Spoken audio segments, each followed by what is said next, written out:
get started here. Whole goal behind this is to talk to old players, new players, get their perspective on the game, things have gone wrong, what they'd like to see changed. Just have a good conversation with people and kind of go from there, see how things evolve. First person I want to have with me is a good friend of mine, Cuthalion. One of the first players I actually met in the game. And I've known him ever since, played a bunch of different games, and bring him on here in just a minute.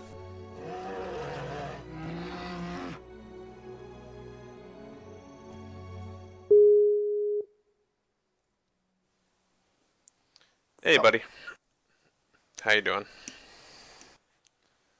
I'm doing pretty good. Good, good, good. So what are you up to these days? Oh, this and that, this and that. Playing Yeah. a lot of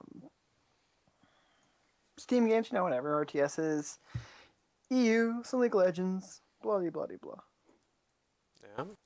Yeah. Did Elder Scrolls? It sucked, but. Yeah, I'm glad I didn't drop any money into that. I Yeah, I got burned too bad on Star Wars. did. Yeah. The same kind of deal with Star Wars. I mean, as a single player game, it was a fantastic game. Questing was interesting, blah blah blah, but it wasn't really an MMO. Nah, I still remember going out there to what was that? Ilum when it was fresh and broken and Oh yeah. the horrible server imbalance with people going out and the Imperials pushing the Republic all the way back and just farming their spawn. Well, we had horrible server populations too, and they had apparently. Remember how we did that pre-sign up? Yeah, And they're all like, "Yeah, we're pre-signing up to make sure the server populations are fantastic and whatever." And it was just like Imperials for days. yeah, yeah. That was not very good. But so what's your experience with Lord of the Rings Online? Well, I started back in closed beta, got kicked out of closed beta. Yeah, didn't you make it to Rivendell as like a level 5 or something like that? No, level 17. I was Oh, level okay. 17 champion and I was running to Rivendell. I almost got there, but they had put up a bunch of invisible walls because they were working on an area or something like that and they didn't want people going through. And I basically just glitched my way along the invisible walls and finally they said I was breaking the game, so they kicked me out of closed beta. um, Excellent. and then I ran Lorien Alliance for, was it 4.5 years? Something like that? 4 years? I Yeah, think something. it's like 3 because I think we. Well, you joined a fair distance after it had already been at least a year in existence after when you joined. Well, didn't you So do Elves of the Silver Bow and all that stuff Elves with of them? Silver Bowl was before. That was back in the days when it was Middle Earth Online. Okay. And then prior to launch, we formed the Lorien Alliance with another guild. I took over that, and then we went to launch with that. And then so I did that for God knows how many years. Well into Moria. So from original launch into Moria, and then I did a year and a half with Mav's guild. Name's escaping me right now. That's bad. I don't remember it either right now. It'll come to me in a second. Yeah, Uh, not Praying Mantis. no, that's where I was. No, that's Uh, where you were. Start wow. with A. Why Uh, can't I remember it now? Animus. Animus, that's the one. Yeah, did a year and a half in Animus with Mav, so that was fun because I think we were along with Praying Mantis, we were the top, at least on our server. I think almost worldwide we were the top, at least top three. Praying Mantis probably number one, and then we outdid Misadventures because Misadventures decided to go and crumble upon themselves. Yeah, I saw somebody from that guild the other day, and they were talking about how defunct it had become and whatnot, and just missing the days of old. And I'm like, well, hell, I Mis- can. Misadventures went through like three different leadership points. Their first ones were a bunch of pompous guys who left. I think they left Praying Mantis actually. Then they formed the Misadventurers, and then I don't remember what happened from there. But they went through a couple changes.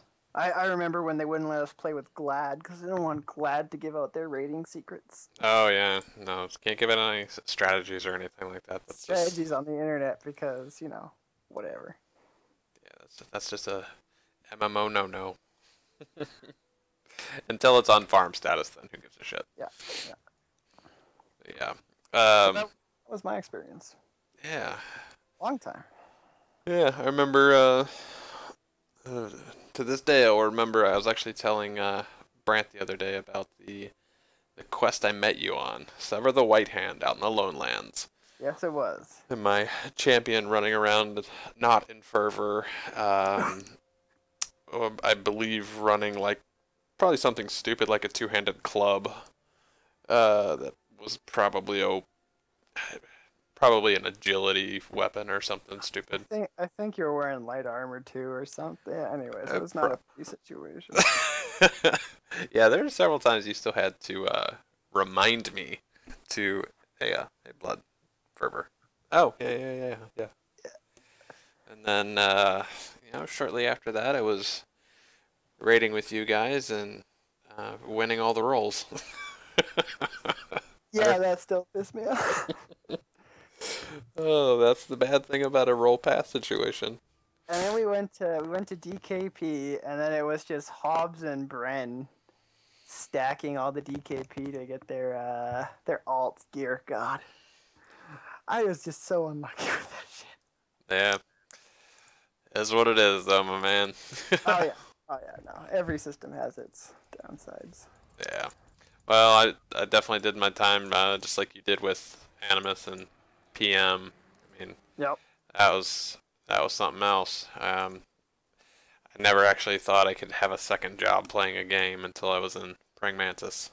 Animus, we did what? We raided at least 2 nights a week, possibly more.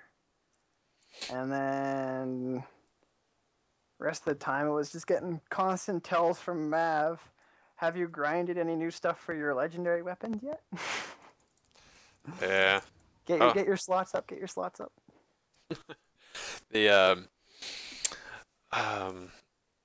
Gosh, and I know I talked to you about this a fair amount, but just being involved with blind when hard mode to this day is still a unique experience.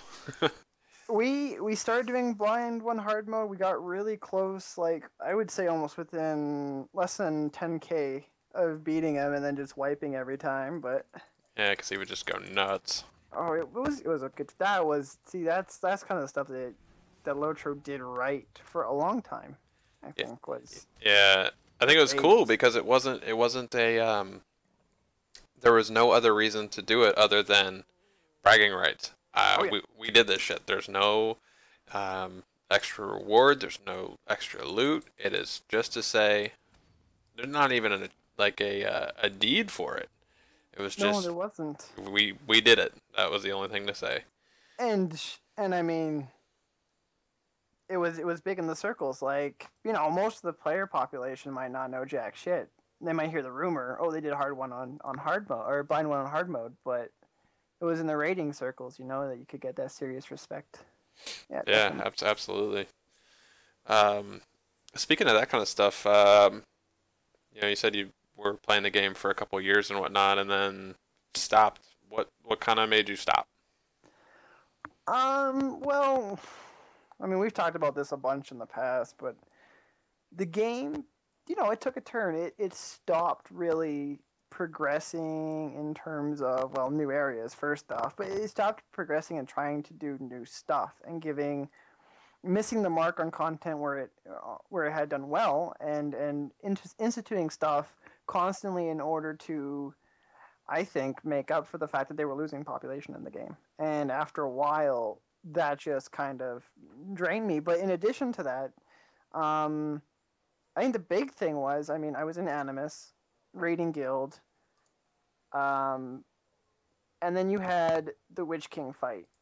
So, I mean, you could bring a champ along for most of the trash clears and whatever in GD, but you get to the boss and your class is a liability. They don't want you there. So suddenly it's, well, we'd rather not have you in our roster today. We'd rather have you in a we'll take you up to the second last boss, but then you gotta sit this out because having a hunter in there is 1,000 times more useful than having you in there.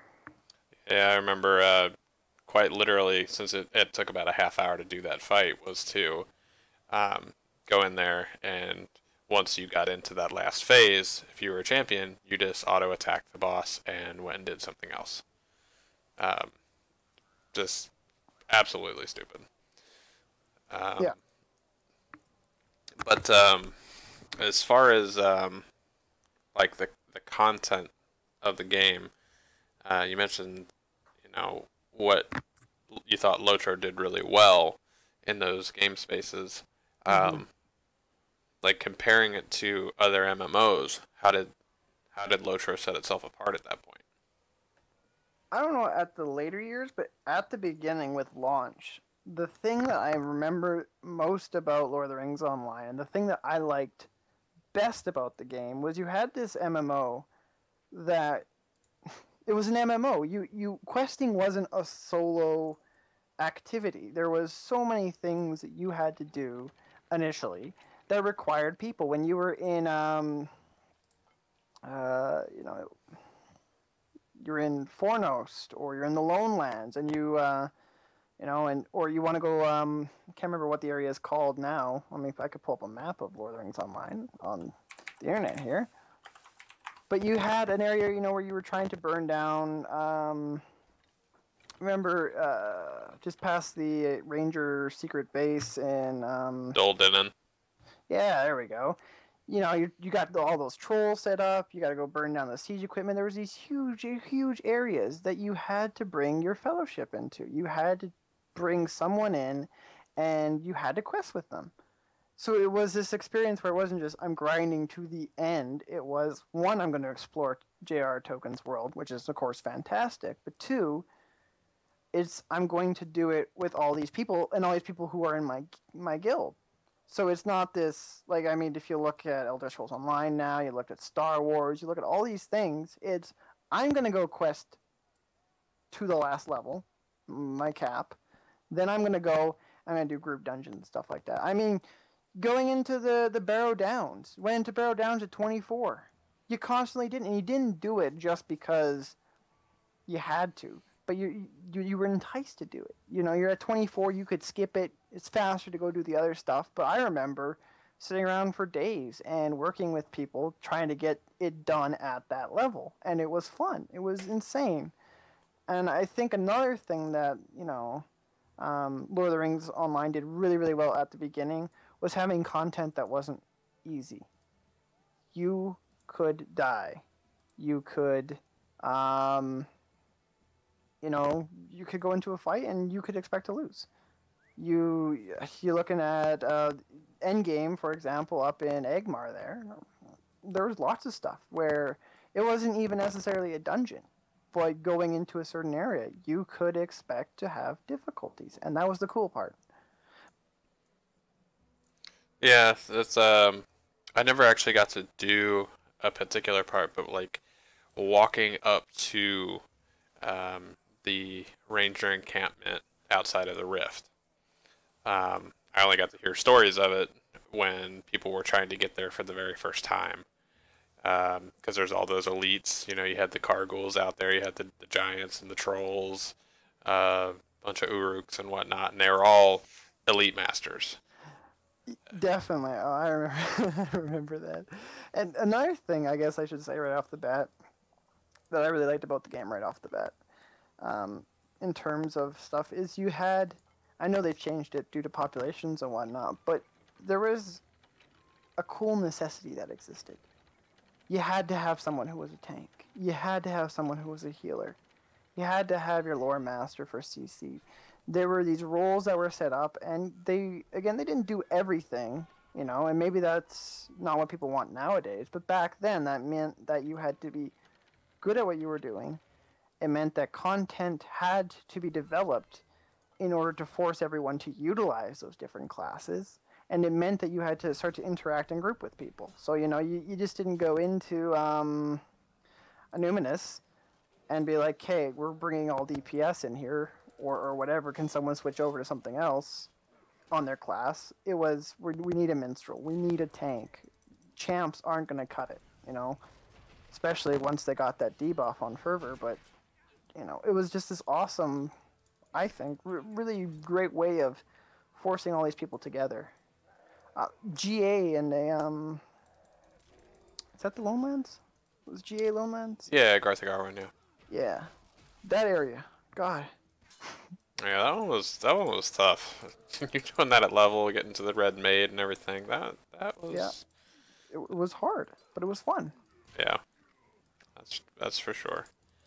And I remember early on. It was really nice just because there were so many people playing, and there were people like you and Crocus specifically trying to like hurry me along, but I was partially like, well, I kind of still want to enjoy the story and whatnot. I was like, yeah, I want to get there to the end game and do that stuff, but I do want to enjoy the story too.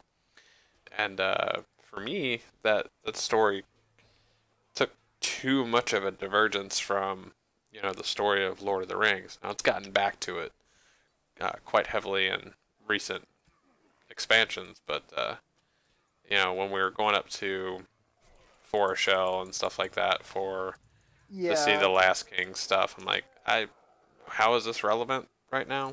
I understand where you're taking the story and stuff like that, but and then we got back to Moria, and then yep, sure, I'm following the footsteps of the Fellowship. I'm going through, I'm seeing the fight between Gandalf and the Balrog, seeing the fall of Moria, how it happened in the first place. That's all cool stuff. And then we got out to Mirkwood. It's like, what the hell am I out here for? I know there was turmoil in that time out in that area, but how was it relevant to the story? And all that good stuff. Yeah. So yeah, it kind of came and went with the story, and that was a little frustrating at times. Well, that was another thing. I mean, and I think maybe Turbines learned their lesson, but early on, I mean, Evendim came out quick, relatively speaking from the game, and so forth. So, and I was fine with the Evendim expansions, but with Evendim, Foreshell was awful. But you're right, the game Moria was fantastic. The game took too long, and then their next big thing was Mirkwood. And Mirkwood is this small, crammed little area where you're gaining 5 levels, and then if you're not a raider, you have nothing to do after that. Yeah. There's nothing. Oh, I remember being so pissed at that. They sat on Mirkwood for what, a year and a half, 2 years? I don't know how long it took for them to go back into Rohan, but it took them quite some time. So, I mean, Mirkwood is 5 levels. There is a raid. They came out with another raid when they released whatever it was. South of Moria on the western side, though. Heading towards Rohan, but not quite there yet. Dunland. Or wasn't quite Dunland yet. Yeah, they did Enedwaith. It was... there we go, Enedwaith. They did that Ostdenhoth raid. Yeah, so they did that, and even at that point, I had more or less lost interest. But they took forever to do that, and I mean, the Mirkwood expansion could have been good if it had been a full-fledged expansion, but it wasn't.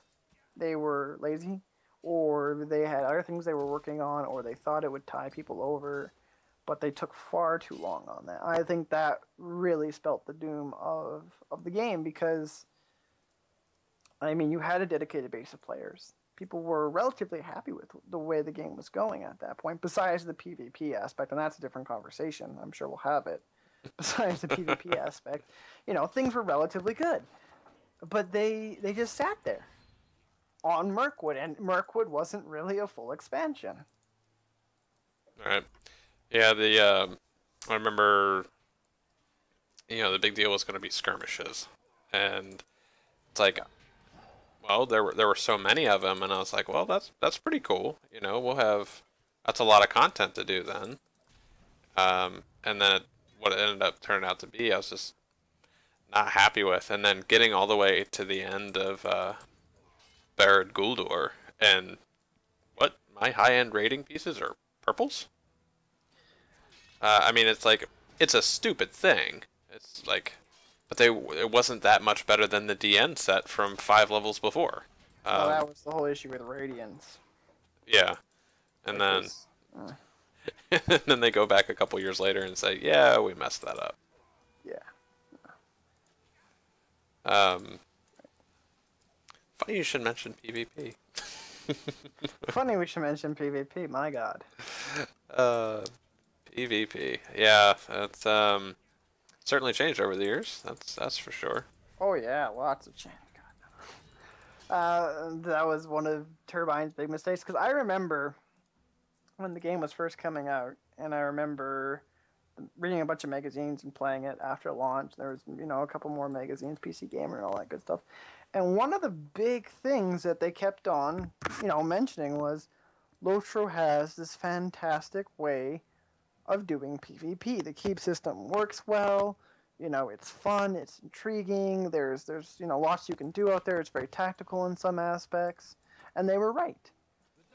But then Lotro went and said, Turbine sat on it and said, well, we're not going to deal with PvP anymore. We're not going to improve it. We're not going to change it up, really. Oh, sure, we'll come out with a Defiler class and whatnot, but in reality, they really weren't doing a whole lot for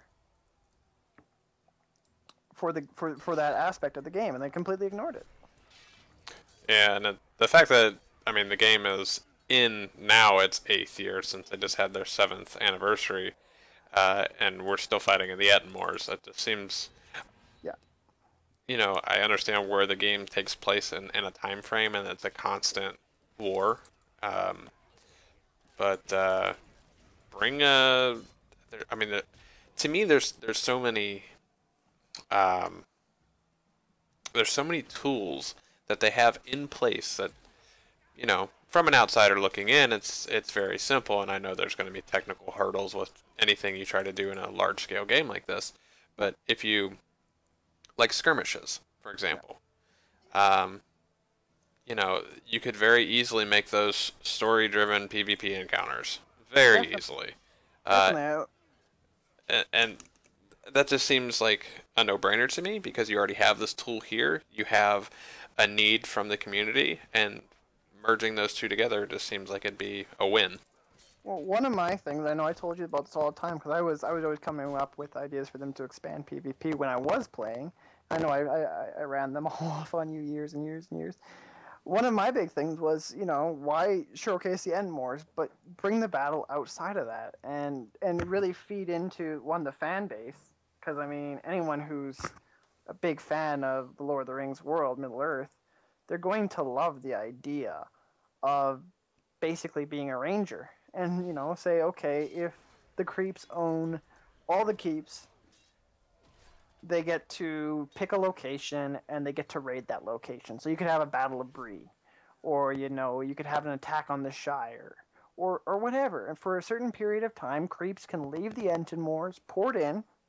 They had that kind of technology with the skirmish based kind of stuff, like you're talking about. It's not that hard.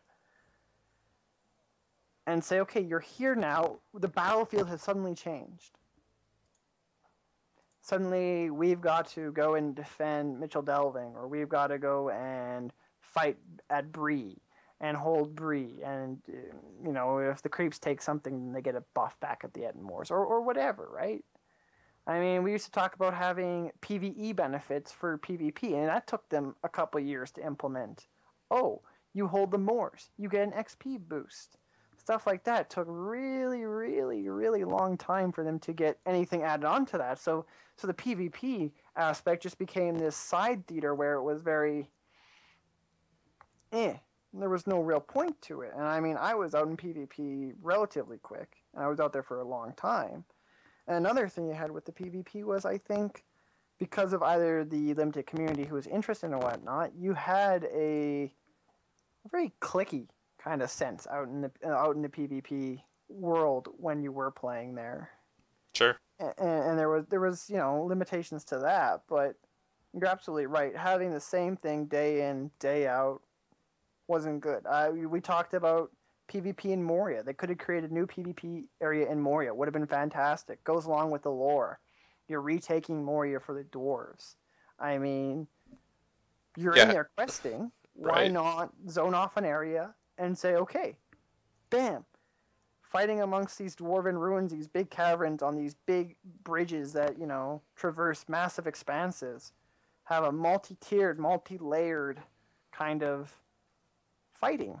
Sure. Defend the 46th hall or whatever you want to have, right?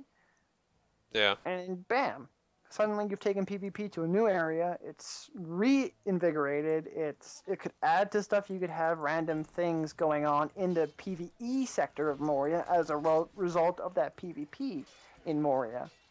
But they decided not to do that. It was easier for them to step back and say, we can't do that. Now, maybe that's financial issue. Maybe that's coding complexities and whatnot. But they had settled upon the PvE aspect and completely abandoned the PvP part. And that's going to drive away people. That's going to create, I think the one thing that every MMO developer fears is that stagnation where people are going like, well, I could log in today, but what am I going to do? Am I going to Right. go find something? Am I going to sit there and do a dungeon? The same dungeon I've done 1,000 times before? Yeah, that's the problem I've always had is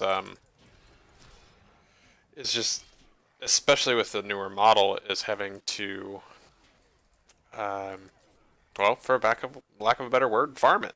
Yeah. I mean, that's quite literally what you do, and um, you know, the the old lock system, since that's gone, people like raiding kins, they basically burn themselves out in a week. They go in for hours at a time, multiple days a week because there's no lock, and they get all their stuff. And well, now what do I do? Well, I could go out to the moors, but now I need to have Audacity gear to be successful out there. So I don't really feel like going out there and getting that stuff. Um, so yeah, you kind of bring that whole element into it of um, farming stuff. What do I do then? Well, PvP is not really an option for me because I don't want to spend the time getting that gear too. And well, I'm just not gonna log in tonight. Well, the worst part too with that was when they up and decided to lower the amount of renown you got for being in a raid. I Yeah. don't know if that's changed now. Oh, very much so. So is it now you're getting more for being in a raid? You actually get renown for being in a group, or for a large group.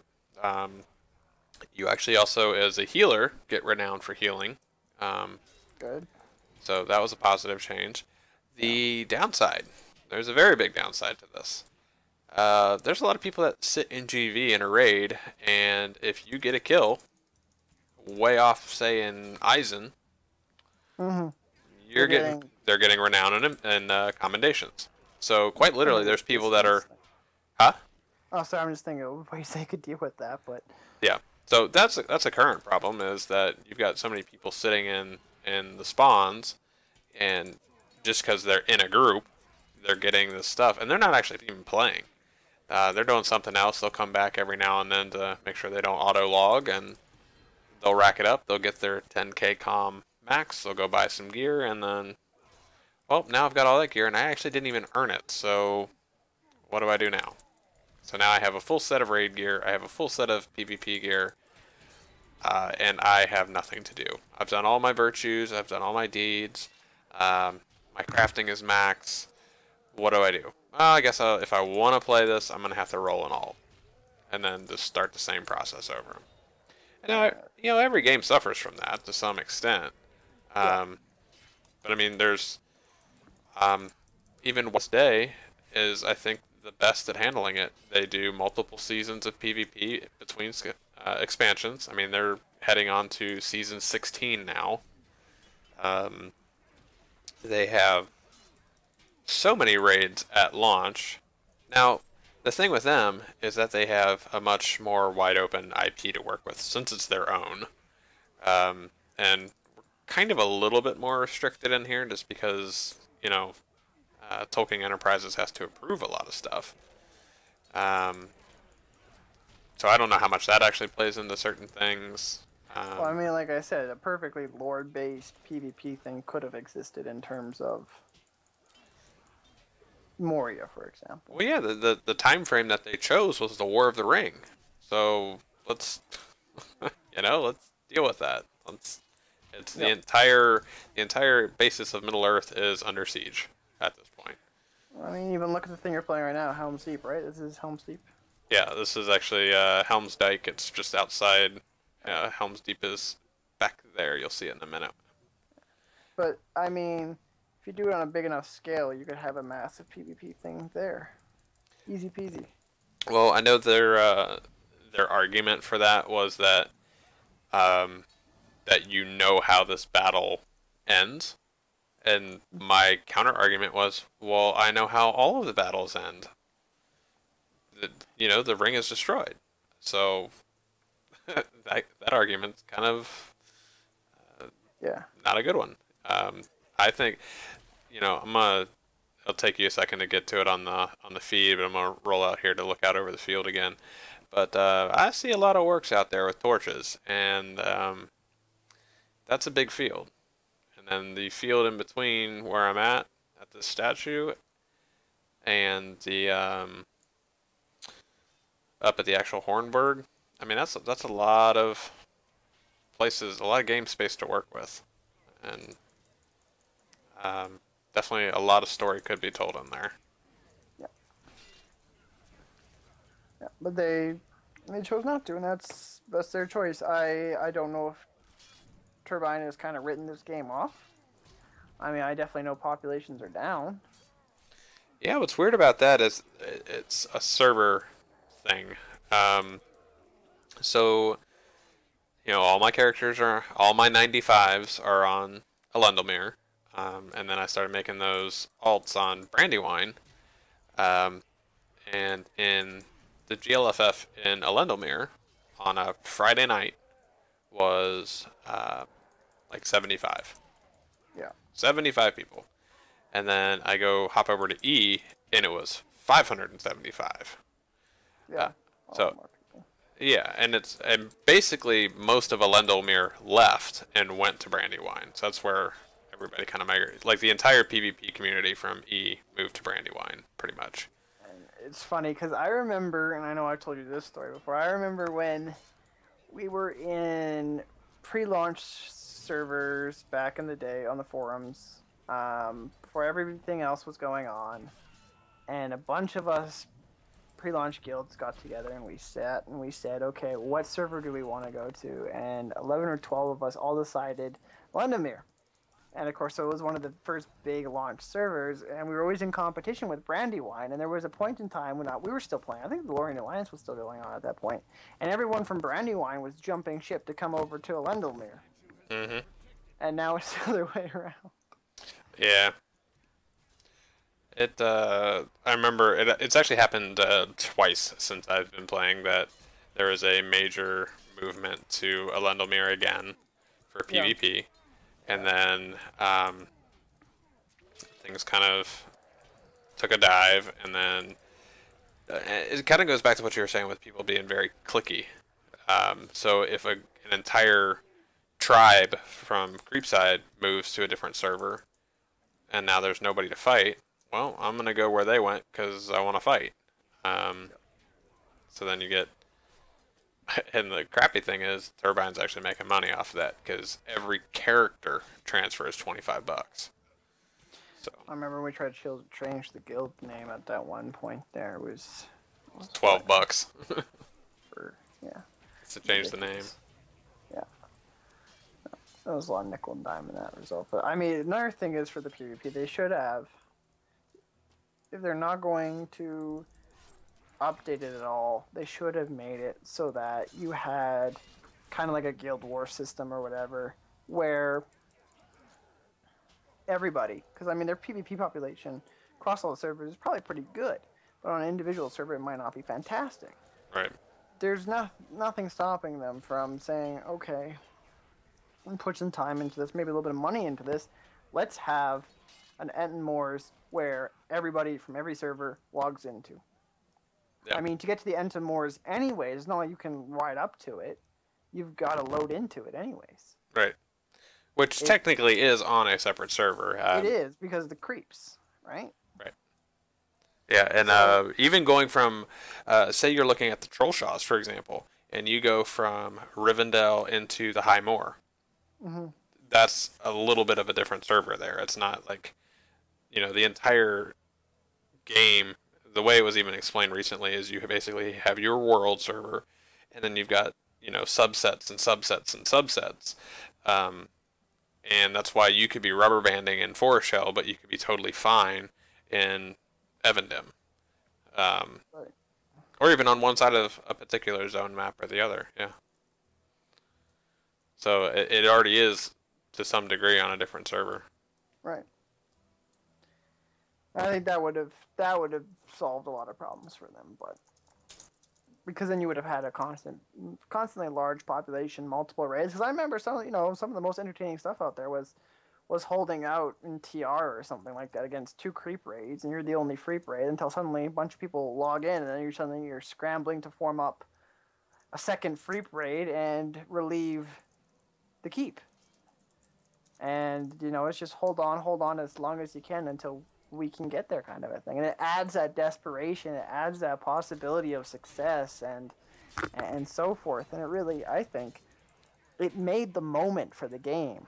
You felt something at that point. For sure. When you had the population for it. Yeah. Well, it's even Brant was telling me, we've been playing those 2 minstrels on Brandywine, and they're up in their 50s now. Mm-hmm. And it's like, man, we're actually having fun. I mean, there's the auction hall is actually, I mean, we're selling random shit for just tons of money. Like, I have a level 53 minstrels, I think, and like he's got well over 100 gold already just from selling stuff on the auction hall. And I mean, it's just funny because we're just selling task items and hides and crap like that. Yeah. And so, a healthy economy makes the game that much better too. And there's right. And that was a thing, though. I mean, I remember when Lord of the Rings Online first launched, the economy was bustling. I mean, there was lots of stuff, and that's always the way it is with the game when it first comes out. Oh, sure. But Turbine constantly moved away from that player-based economy and went more and more into them providing for you. I mean, you had all the token turn-ins for gear that you wanted from like the Rift or whatever. Then they started doing a thing with the skirmishes. I could buy potions and whatever for skirmish points. So I don't need to buy from somebody else. That crafting from somebody else is irrelevant. Right? There's no point to it. Why would I go and spend a bunch of coin buying from another person when, since I'm doing skirmishes anyways, I can, if I need to, buy a couple potions from there. Right. Yeah, I think that really that hurt it a lot because the auction houses in the towns used to be these big places to meet up at, and that kind of went away bit by bit by bit. Yeah, and there is slowly some of that element trickling back in. There has been a lot more crafting going on, and I mean, it's pretty good to see. But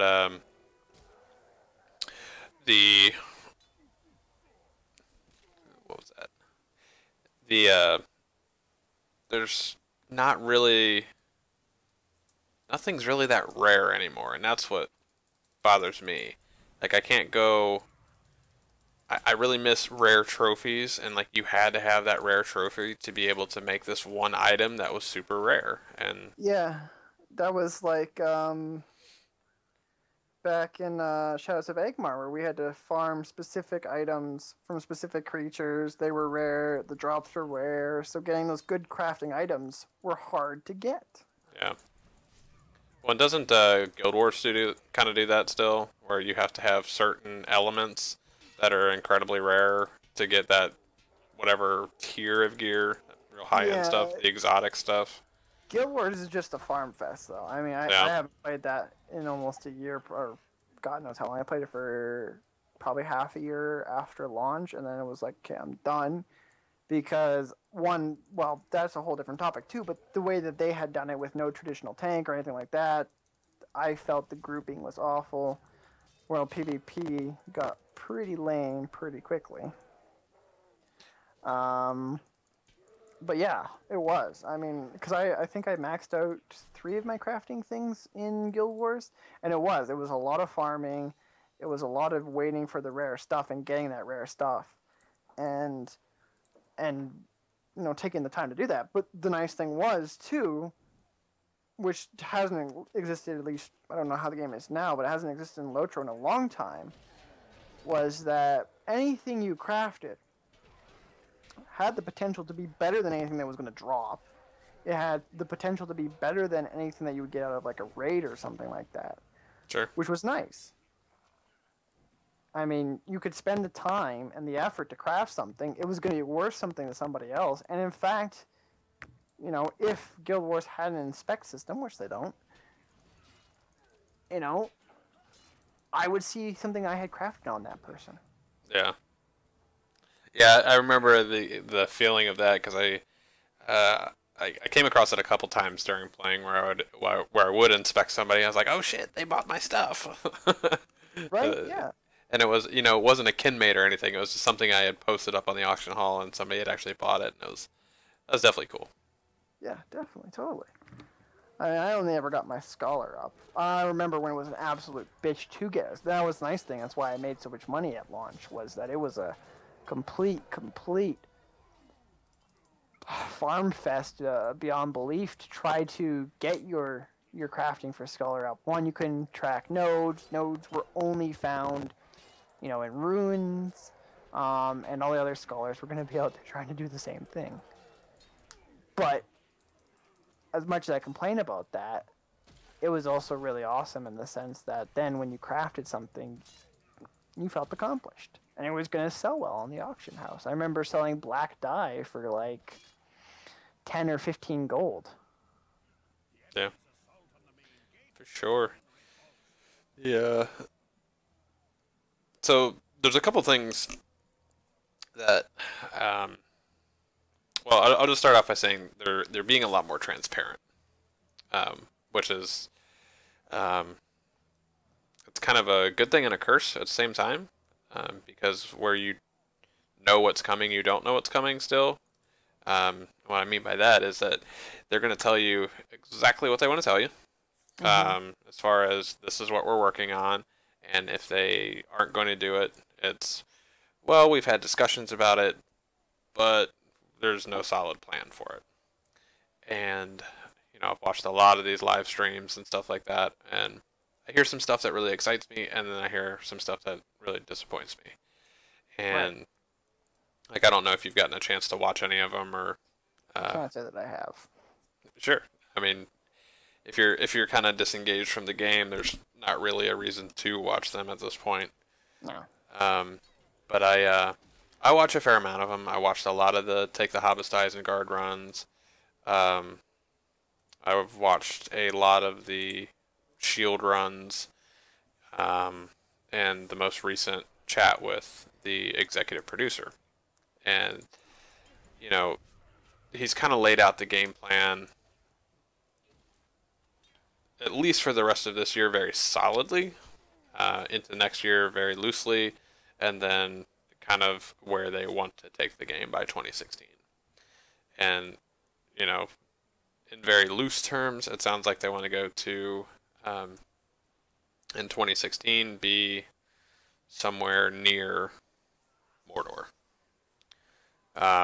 Which, I mean, a lot of players, even that have played the game, that were in it for the lore, might take a dip back in just to even see that because it was something. Oh man, I want to see that. You know. I Um, mean, I might take a dip back into Lotro at some point. It's always been near and dear to my heart.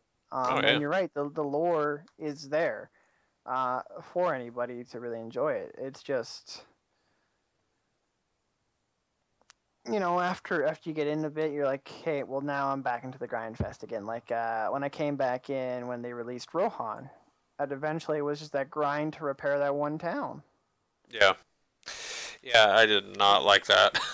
No, I didn't feel like I wanted to do anything with that, and it wasn't there. But to be fair to Turbine, I mean, based on like I've played what I've played Rift, Lord of the Rings, did WoW, did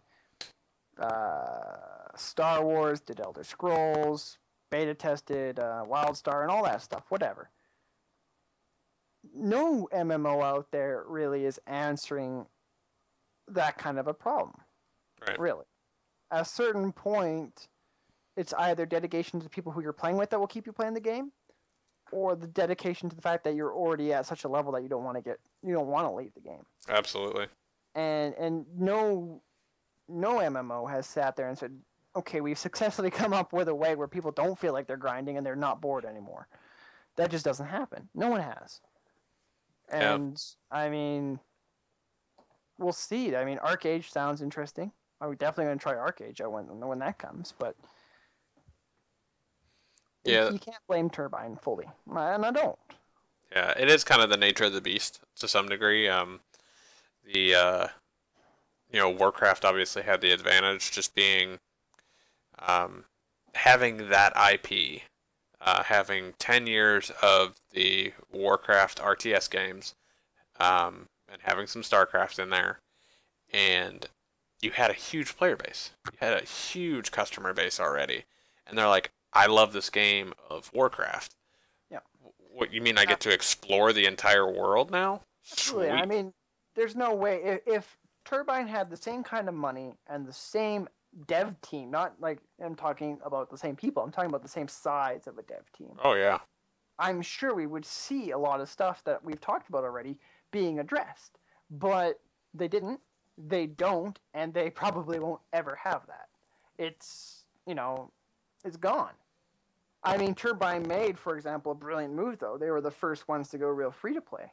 Yeah. Brilliant, brilliant, brilliant move.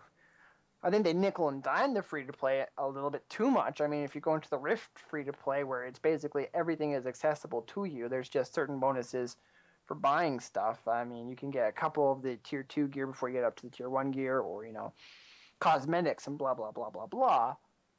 I think they did a little bit better, but Turbine still was the first. Right. Um, One of the things I know that has bothered a ton of people in this game, and it's mainly because I've been in 4 different guilds at this point and uh, played with PvP players, played with PvE players, played in other games that people from this game are now playing, um, was the whole legendary system. Right. And 1 second, I'm going to quickly go washroom and I'll be back. all right, cool. So if you are listening on here and you do have any questions or comments, feel free to post them, and we'll either bring them up or answer them directly.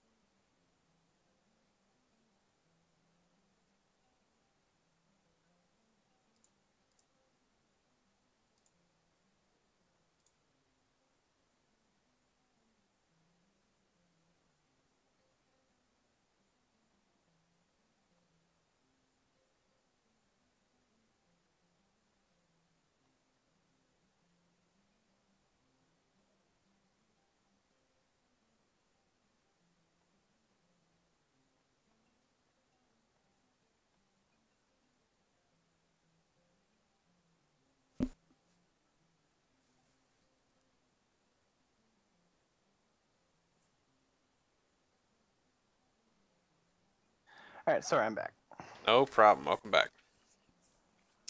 Um, so there, with the whole legendary system, people be very frustrated with that. Like, I went from level 60, and now I'm level 61, and my level 61 third age is better than my level 60 first age. Um, what do we do about that? And it's progressed through all the different iterations of expansions and whatnot. And in Aaron Campbell's recent producer's letter, there's actually a good news piece in there, and it is quite literally. Um, so you've got this weapon that you really like. You've spent all the time getting all the legacies that you want. They are all tier 6. You've got all the settings, gems, runes, and crafted relics. You've got all that stuff in there. It's perfect. This is my perfect weapon. What they're going to do is, starting at level 100, which is the new cap as of last week, you'll be able to take your weapon or your item and make it imbued, which is basically keeping everything intact, and then it will continue to gain experience with you. So when the next thing comes out at 110, you don't have to decon your beloved first age that took you forever to get, and start over with a third age. Oh, now we've released second ages again, and now we were slowly releasing first ages again, and so that element of the grind that so many people hate, and I don't think anybody really likes the current incarnation of legendaries, because they're not very legendary. There's nothing. It was cool at first because you kind of got what you got. Yeah. There was, and I remember that, and I remember when they announced legendary weapons, we were absolutely ecstatic about that. Sure. And you're right, it became this very, well, one, a grindy, dysfunctional kind of situation, but two, it became this thing of, why do I care? Yeah. If what bothered me about it for so long was, I remember when you and me were running in the very first part of Moria. We were in Durin's Threshold, and we were running around, and we saw one drop, and we're like, oh, sweet. We got one to drop. That's awesome. It's a different class, but that's okay. That's cool. We're seeing them drop. And then, like, within that first day, I mean, they were dropping so much. It's like, really? I mean, this doesn't seem that cool if they drop this frequently. And then we kind of figured out, well, hey, if there's actually third ages, does that mean there's other ages? And sure enough, we'd get those random second age drops and actually go ballistic, because that was like, oh my gosh. And and then slowly they brought out the first ages and whatnot. But then, first ages, just what's stupid about that whole system is first ages aren't rare. It's like something from the first age, it should be pretty damn rare. I mean, for something to last that long. You shouldn't be able to take this hunk of junk that you find on the ground, like, you need that symbol. You shouldn't be able to take that symbol and then craft a first age item. That doesn't make sense. No. It's not the first age. A first age item should be something that you found that is absolutely astonishing, and you can craft third age stuff because that's in the current age. Like, well, yes. they kind of got away from that. Especially, I remember, and I kept it. It's still all in my bank if I was to log into the game. But I remember they had those super rare items that were from those. I mean, you had Wigfield. It was hard to get. Yeah, the Jeweled Bell. Jeweled Bell. Wannier Men. What was the staff from a from Barad Gularon? Yeah. I don't remember what the Elder Staff. Elder Staff. I had the Elder Staff that I would wave in the faces of those lore masters. Yeah, that and the Captain's Arm. Yeah, all that stuff. Yeah, there's It was rare. It was hard to get. but it Yep. was awesome when you got it. Yeah, because they had like a 0.1% drop rate. Yeah. And that's what was cool. Is like, I mean, yeah, there's some frustrated people out there because they would farm and farm and farm and farm and farm and farm and never get it. But that's Hmm. the point. Is, yes, you could get a super super lucky drop. Sure, Yeah. that happens. But the point is, it's incredibly rare. So, you Hmm. know, rolling up to an instance and you have 30 people that have Hill Defender on, well, okay, that's not very cool because everybody has it. Um, you know, I think that's the initial draw to any MMO is the fact that I get to be me in this world. I get to pick the things that I like, and I get to be what I want to be. And there was definitely that sense early on because the itemization in the game was so high. Yes, it was. Yeah. No, I remember running Karn Doom. Karn Doom, but that's where the other staff was from. But Hmm. I remember running Karn Doom with Uleg a good 60 or 70 times trying to get that bloody staff for him. And the first time it dropped, he wasn't there, and I got it. But we went back and we got it for him, and that was the thing. But it was a mission, it was an objective, and once you got it, you could go around and you can make a name for yourself. That guy over there has the Elder Staff, or that person there has Wakefield. Why? Because they're freaking wearing Wakefield, Yeah. right? It mattered. Hmm. Or all those, I had like there was a bunch of those rare one-handed weapons that dropped off in Agmar, and they were like next to impossible to get. Remember farming for those, or Sure. that shield that we tried to get Hobbs forever. Oh, Right? where did that come out of? Wasn't that like That one of the that Rift was in, bosses? no, no, no, no, no. Well, there was the one with the Rift boss, but the one out of Agmar. I remember that area which was filled with acid, Imlad. Uh, Imlad Balcorth. that's the one, and that was the one. Like I was talking about earlier in the game, you could not go into there without a fellowship. Right. Right, that place was impossible. The mobs and the aggro, zones and all that. It was like you walked in there, you died. But it Yeah. was cool. It was just a place you didn't go. But yeah, we had to go in there and farm so that Hobbs could try to get his shield. And that was the thing was they were you had to farm, Yeah. but it felt like it was almost worse in a sense. Back then, it didn't feel like farming. It felt like you were earning it. Well, you were earning it. I mean, and the great thing was, again, it wasn't this solo farm. It was this thing where you had to form a group. So while you're doing it, you're sitting there and you're getting to know people.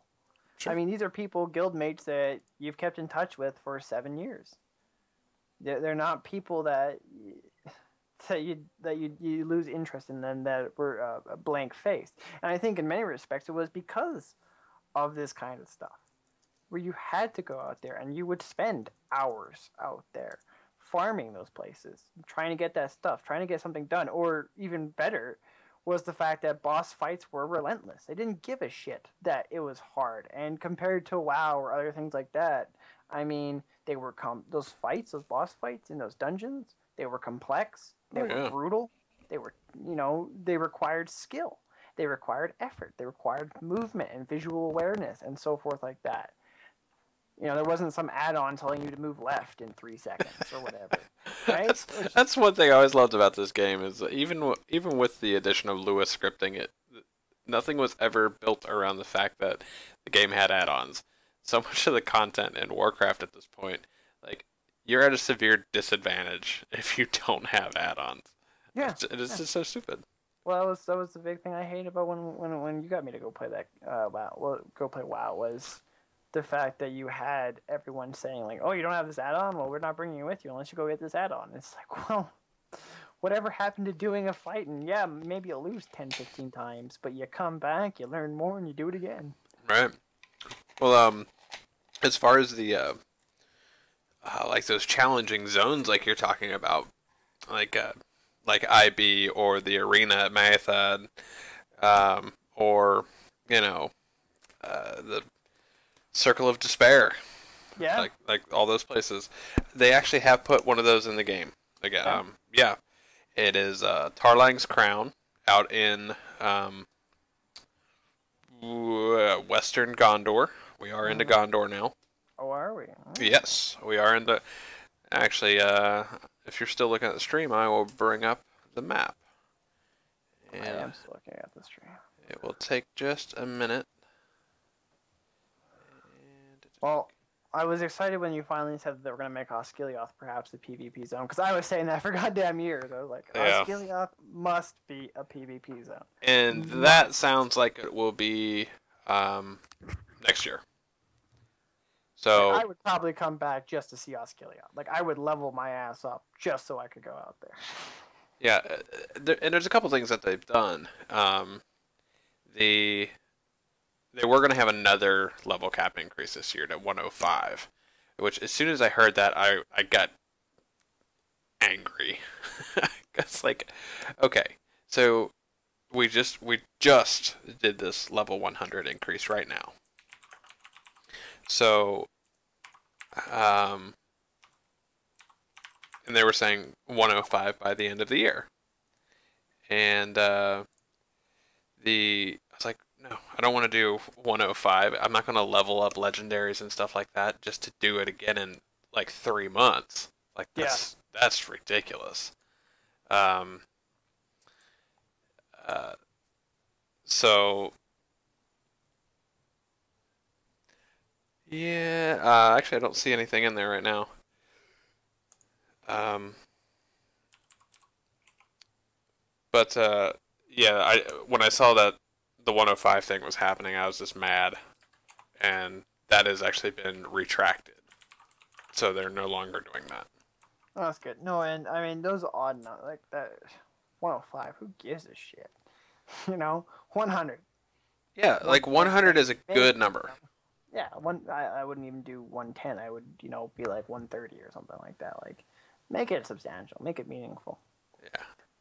I want a good solid update. Now, to be fair, this people are calling this a pocket expansion, Yeah. which it is. So like, we've got this whole area you're looking at. Mm-hmm. This is not just one zone. This is actually several zones. Like you'll actually, Yeah, let's see. Let me find Tarlang's Crown here. I think that's around. Yeah, there it is. So when you swing around this way out of the Paths of the Dead, which by the way looks amazing, the Paths of the Dead looks astonishing. Yeah. Which, as a matter of fact, let's go Take visit. us to it. Yeah, we'll go visit there. That was the thing in this game that I always appreciated was the artwork. And there were so many things that I saw that I was like, okay, this looks good. Lord of the Rings Online had some very, very good artwork. Lord of the Rings Online, though, always had difficulty. One, I don't know, maybe the helms are still crap, but helms were always awful. Always, always bad. And they always did have a little bit of issue with some of the armor and whatnot being kind of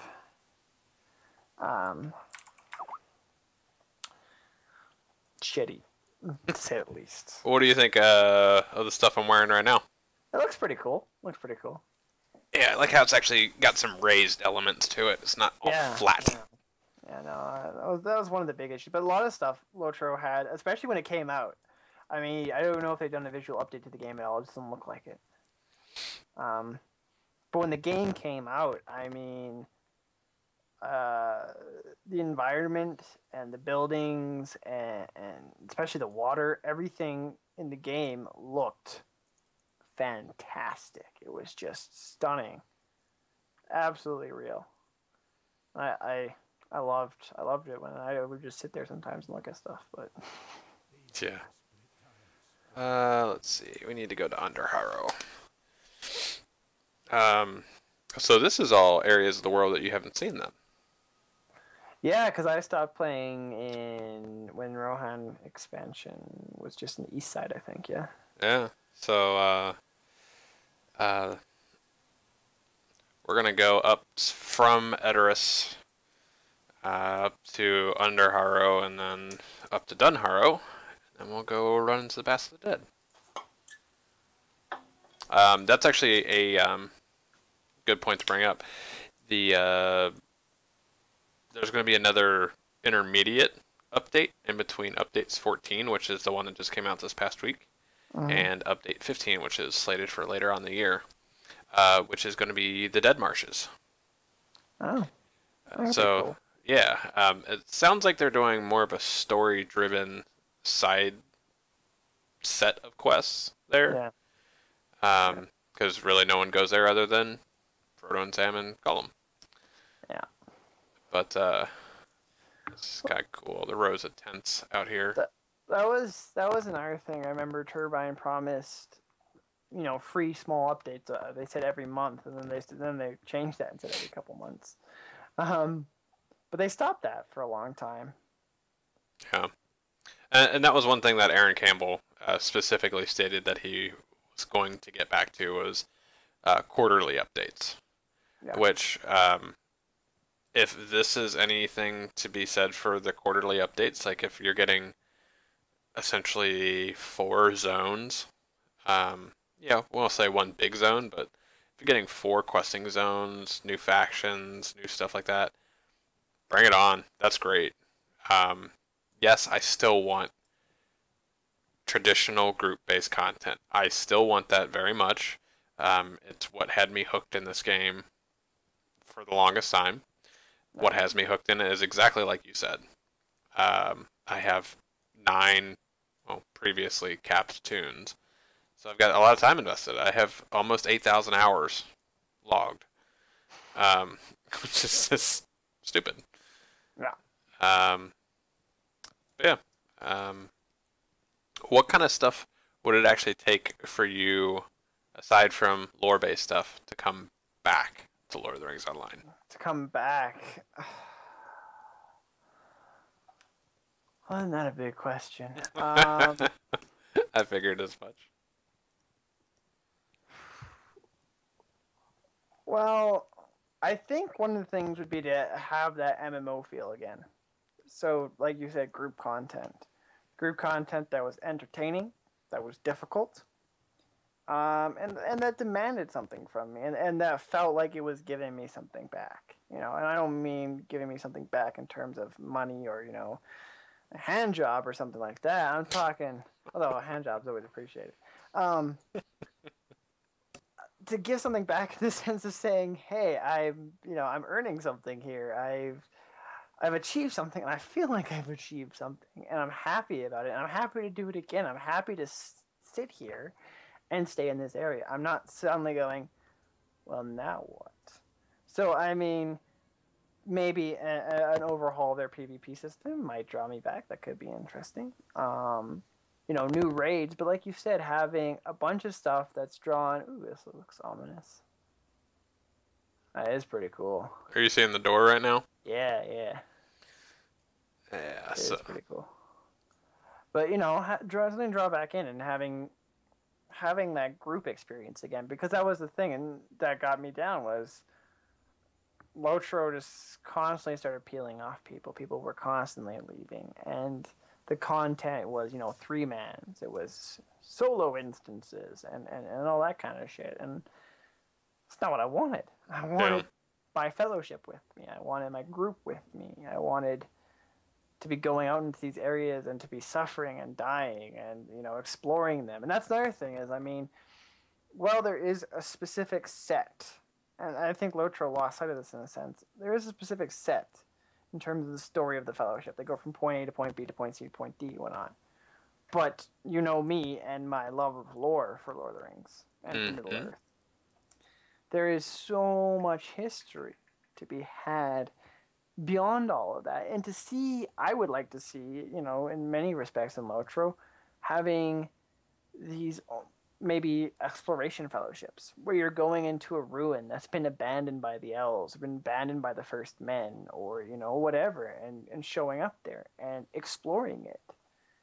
And it doesn't have to be anything ominous or end of the world kind of a thing, but exploring it and saying, you know, this is it. A bunch of orcs settled in here, and now you got to go kill them to retrieve some kind of relic or something, or having some kind of really rare loot that can drop out of there. But that's what would need to bring me back into the game, would be to have something that is group based, that is massive, that is involving, that is continuous, that is, you know, something I can be involved with in a long time without getting bored. Sure. Um, yeah, absolutely. And I think that's I constantly hold out hope that that's going to return to this game at some point. But anyway, so here's our Path of the Dead, um, which is actually, I thought this is actually much bigger than I would have anticipated. Yeah. So we're going to, it's going to take a minute. I had to pull up another screen so I could actually watch what you guys are seeing. So I'll kind of wait till that catches up. They did some pretty cool stuff in here, and I was kind of mentioning before with the artwork, is I haven't been blown away in a long time in this game as far as something art. Moria really blew us. I remember getting wet panties for going into Moria, like one reaching the door and then just stepping inside. I mean, they were bastards because they made you do that whole like initial thing before you could actually go into Moria. Here you go, around this turn right here. You ready for it? Alex. There you go. That looks pretty bitchy. That definitely looks pretty bitchy. Yeah, and it's like that right there is screaming to me to be raids instances. Yeah, something. But it's not. Right? No, it's there are some I believe group-based repeatables in there. I'm not 100% sure on that. That's like, remember when the Numinous came out? Numinous came out, which looked amazing from the distance. You had to get, it was a bitch to get over to. Before they had boats or anything fast travel or anything like that. I remember, oh god, it was an absolute pain. But when you looked at it, you were like, oh my god, this thing's beautiful. And what happened when you got in there into Numinous? It was fantastic. They had how many dungeons in there? It was at least three. Yeah, three. You had three. They were hard. They were difficult. They were unique. They're just awesome. And there was a bunch of rare drops out of there. So yeah, stuff like this, that needs to be something. Yeah, it absolutely. needs to be something that I can take my group into, and that's what would require me to come back, is to have that. And I mean, I don't have a guild anymore. You know, the saddest thing in the world was losing Lothlorien and the Lorien Alliance there and stepping down from that. But I mean, it was time in that respect. But is to have a group, a solid group, and to go and do these things, but not just run over them, you know, and be like, done. You know, we completed it. We beat it. But to be able to say, okay, we've died the last couple times. Yeah, absolutely. What can we do now? How can we figure out this fight? What do we need to do? Oh, our healer needs to, get that little extra oomph. Okay, well, what item can we go get for them to have that? Our tank needs something. Okay, well, what can we do for that tank and get them that item?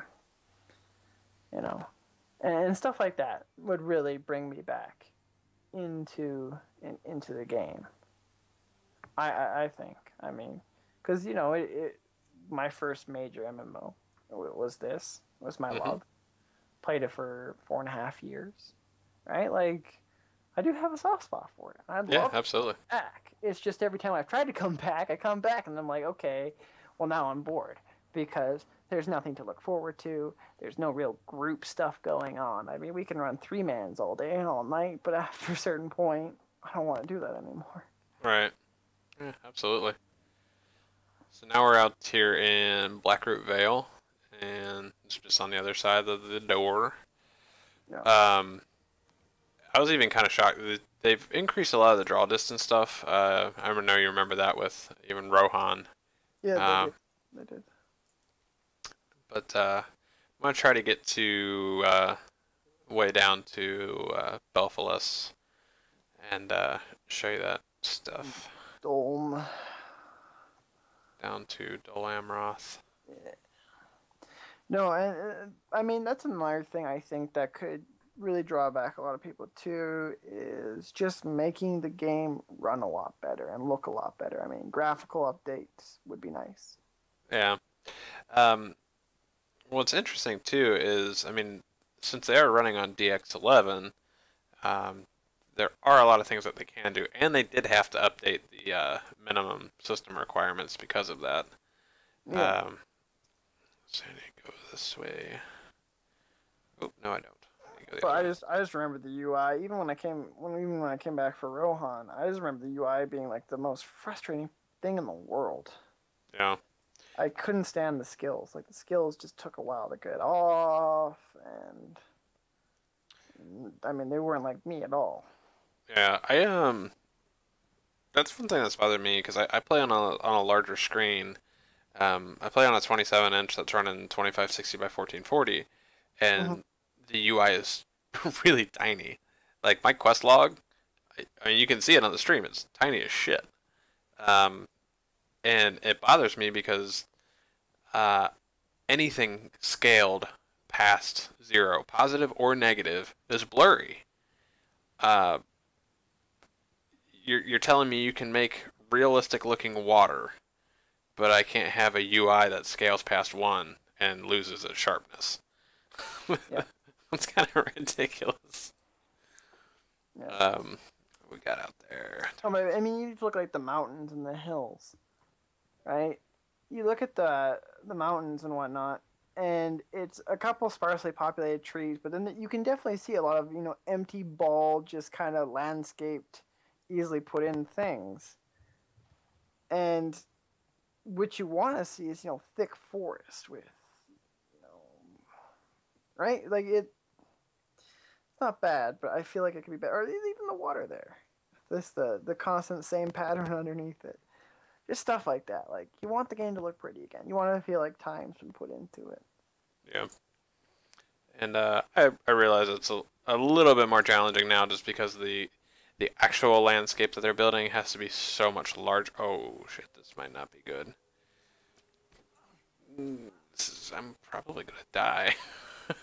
Yeah, I'm gonna die. Why is this? You'll see here. Rolling up on that, Oh, the camp.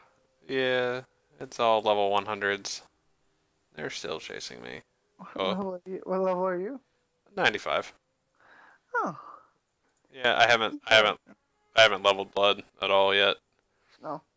I've been playing the Minstrel on Brandy. Which reminds me, now that I'm on here and everyone can listen to me, if you're watching blood streams all the time, minstrels have one purpose. That's to heal my ass. Nothing else. Worst mistake ever, giving them a damage spell. Oh gosh. Uh, yeah, which is actually really powerful now. I think. I know. I was watching. I was like, what? Minstrels shouldn't be doing that kind of shit. Yeah, it was kind of dumb. We were just Well, just we roll face through there. I just remember minstrels and guards always had to have like a champ or a hunter with them to a level through content Yeah, because it was impossible otherwise. yeah. The had to have the champs that control the aggro to rise off the mini and Right, and ebb I'm to the. so sad they took that away. That was like a finesse of the class was that there was all this stuff you could do as a champ that a lot of people didn't assume you could do as a champ or really pay attention to, but it was awesome.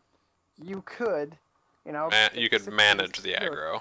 could manage the aggro. You could off tank some of the ads coming in. You could do all sorts of stuff as a champ. But then they took that away when they fiddled with Fervor, and then they yeah, then it just became kind of a whack thing. Oh, the beacon is lit. Beacon of Gondor is lit. Oh, Skinder. All right, I'm almost there. I think. Yeah, there's the smoke rising from the beacon. One of them. Hell, Minas Tirith has a PvP zone. Give me it. Give me it. Should be. If Under they did, siege. if they did that, if they said Minas Tirith will be a PvP zone, I would come back and I'd be like, yeah, sold. Doesn't matter. Oh shit, there's actually Corsairs. You gotta level up like another 40 levels or something like that. I'd be like, Oh, worth it. it's cool. You can actually see all the beacons are lit. That's cool. All the ones that you can see anyway. Yeah. There's the the Corsairs running after me. Oh, there's more Corsairs. Let's see here. Interesting Gondorian architecture that they decided upon. There's actually a pretty big complaint that when I get over to Dol Amroth, there's a striking resemblance of the Numenorian heads that are here, that they look like dwarven heads from Moria. You know, it wouldn't surprise me. And quite literally, it just looks like the headband is different. But I am almost there. And this is kind of what you were talking about as far as being far away from the city, and it looks amazing. Once I crest this hill right here, and you can really see it off in the distance. Here, I'll swing out here. You can see the Corsair ships in the bay.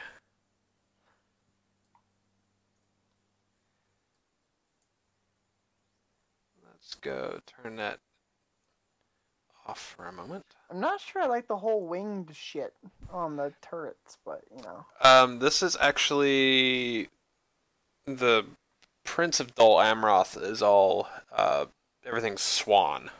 Yeah. I know. One of the last of the new Norman blood. Yes, there you go. There's nice draw distance. Yeah, looks great. Let's actually head into the city.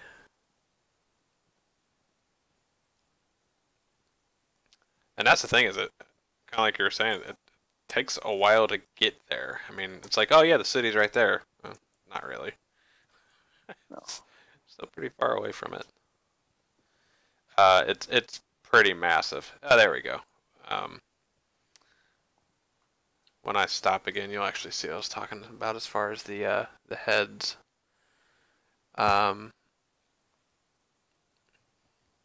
Should be right about here. I'll turn off to the side.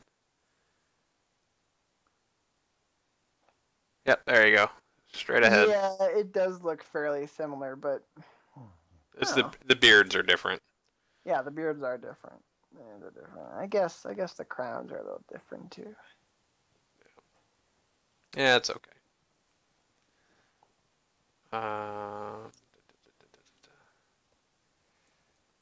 Okay.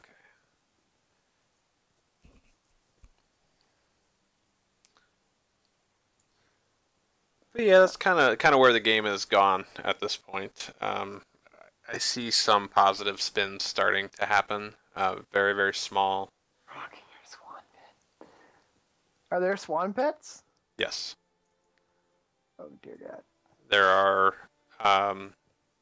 the Hurons too. The trees. You can have little tiny trees. There's several cosmetic pets at this point. Yeah. This is pretty cool. The gate here. Actually, first Gondorian tree you see up in the crest there. Yeah. You had mentioned armor looking better. Mm-hmm. You'll see this the guards that are outside the gate here. It's kind of the style of armor these days.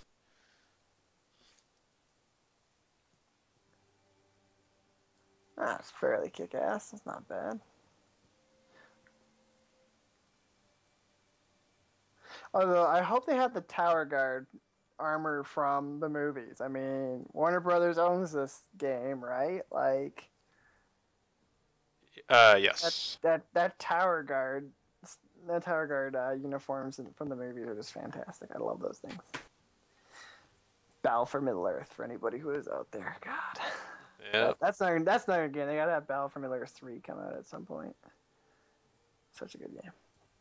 Yeah. Once you get inside the city here, I'll make this turn, and you'll see the scale of it's pretty massive.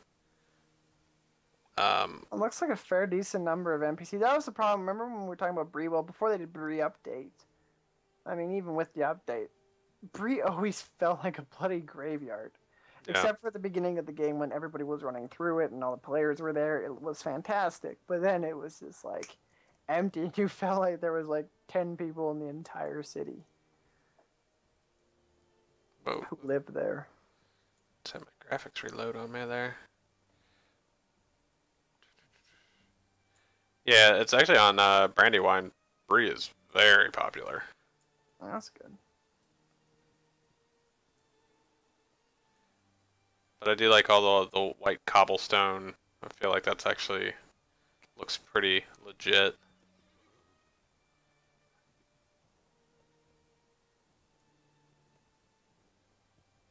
Yeah, no, the city looks pretty bitchin'. I like it. I really do.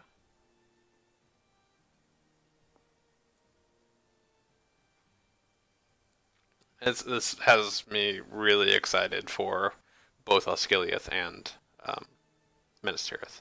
Yeah, if you do Osgiliath and Minas Tirith, right, you're gonna tickle some fancies. Some panties are gonna get wet. Oh, that was like Rivendell. God, I remember running up into Rivendell for the first time. That was a beauty of an experience. Got so excited. And the music was so good. Yeah, they really need to get Chance Thomas to basically do everything from now on. But yeah, Was he the chap who did the first stuff? he did the Moria stuff, and he did the Riders of Rohan. I mean, they could always get a Howard Shore, just be like, yo, video games. We know you're busy with The Hobbit and all, but get your ass in here. Yeah, this city is huge, and it's just a port town. Yeah.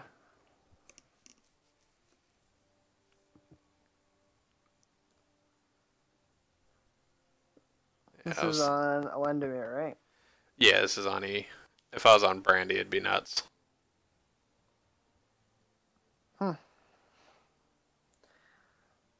That sucks. I don't want to pay to have my character transfer over. Yeah. Well, hey, maybe when you should come back when Bjornings go live, and we'll just all roll Bjornings on Brandy. Oh God. I don't know. Maybe. Maybe. Still miss my character. I had so many hours logged into that guy. God. Oh, no doubt.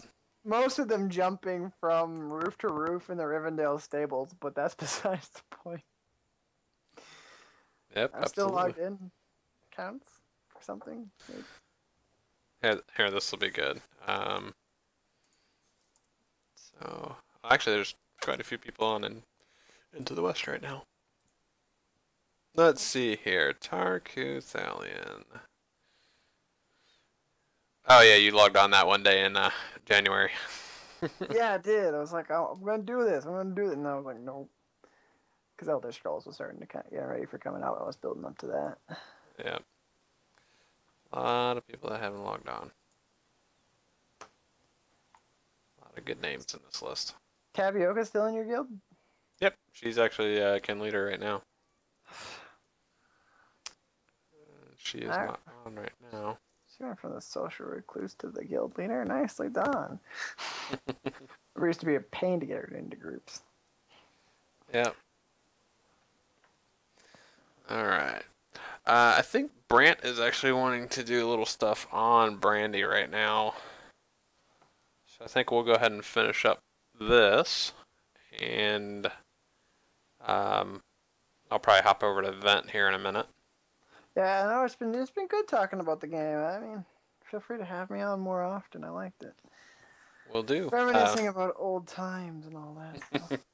Sure, and I mean, anytime I'm streaming, just hop into Vent, and I don't have the Vent info anymore. Is it still Brant's or Brant's? Let me see. Do I still have that Vent info? I'm gonna go check. You should. It would probably be listed as the Atan event.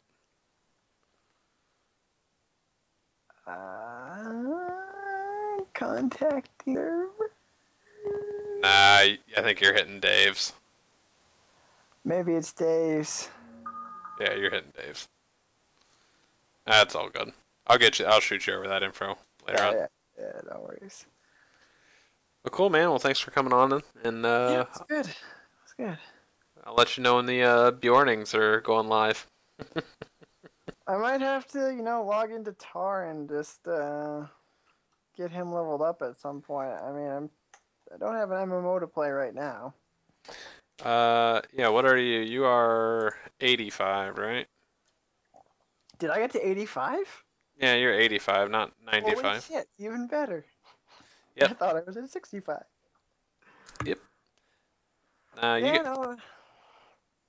I have to reinstall the game. I'm sure that would take quite some time. They actually got a new installer. It takes not that long. Yeah, are the loaders better? Oh yeah. Like when I switch, when I log in, it's not bad at all. Not bad. Let me see, where is it on here? Do I still? I do not have it installed. I'd have to install. I think I even bought the expansion with all my turbine points I had saved up. Yeah, if you did, I mean, I'll just hop in. Yeah, at some point I will have to. I mean, a little tight for money until I start teaching in September, but once that happens, I'll have all the money for all the bitches. Alright, man. Well, I'm going to hop over and jump on Brandy 1. Sounds good. I am going to go head off and do some RTS stuff. But yeah, it was good to talk about the game again. Yeah, man. Who do you have planned for next time? Interview episodes. I think I have Brookgrim. I actually have David coming on, I think. So that'll be interesting. What class is that? To Blood or to myself? What's that? Someone asked, what class are you? Well, that's easy. We're both champions. Both champions, yeah. And I don't have any alts. Tar's alt is still 36 or something like that. Oh no, he made it to the 40s. Did he make it to the 40s? Yeah, let's add him to the friends list real quick. That sickly old bastard. Let's see. Tarzalt, 44. 44. Oh, and he's in the Chosen Ones. Yeah, the server did not have population for that when we finally decided to do that. Yep. But you had Tar's Rune too. I did have Tar's Rune. I got him up to 60, I think. He was a rune keeper. I would hope he was a rune keeper with Tar's Rune. Tar's Rune, yeah. Well, there's Blood Rune and Tar's Rune. Yeah, you got Tar's Rune to 60. No, I mean, I have one of every class. I mean, aside from the last several days when the cap increased, but I have all 9 classes at 95. Yeah, I know. I was ridiculous. never one for alts. Yeah. Never will be. Yeah. All right, bud. Well, I will let you go, and I'll bring you on sometime soon, and hopefully I'll see you in game soon. Yep. Have a good one. All right, bud. Take care. Later. See ya.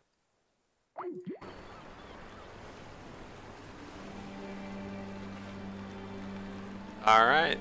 It's going to do it for me for right now. I'm going to stop the stream, and then I'm going to start up another one, and that is going to be Bert and Ernie going through Moria. So if you like hanging around, just give me a few minutes to switch up and switch out some stuff, and I'll be back. See ya.